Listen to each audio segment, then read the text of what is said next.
வழக்கம் போல ஒரு மீனவர் வந்து மீன் பிடிச்சிட்டு இருப்பாருங்க. அந்த வழியா வந்த ஒரு வாலிபன் வந்து, "எனக்கு ரொம்ப பசிக்குது. எனக்கு 2 மீன் கொடுங்க" அப்படின்னு சொல்லிட்டு அவர்ட்ட கேட்பார். அப்ப அந்த மீனவர் சொல்லுவாரு, "உனக்கு இப்ப பசிய ஆற்றுறதுக்கு நான் மீன் தரவா? இல்ல உனக்கு மீன் பிடிக்கிறது கற்று தரவா?" அப்படின்னு கேட்பாரு.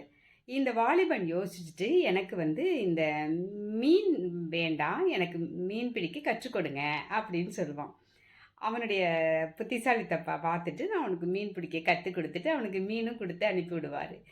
இந்த கதை நம்மளுக்கு என்ன சொல்லுது அப்படின்னு கேட்டீங்கன்னா, நாம அன்னன்னைக்கு தேவைக்காக நம்ம அத நிவர்த்தி பண்ணிட்டு போயிட்டு இருக்கிறத விட, நம்மளுக்கு ஒரு சொல்யூஷன் ஒரு லைஃப் லாங் ஒரு சொல்யூஷன் வேணும்னா, அது எதையாவது ஒண்ணு நம்ம கத்துக்கணும். கத்துக் குடுக்குறவங்க ரெடியா இருக்கும் பொழுது, அத கத்துக்கிட்டோம்னா, அதிலேருந்து நம்ப முன்னேறிக்கலாம். அப்படிங்கிறது தாங்க இந்த கதை சொல்லுது. நன்றி, வணக்கம்.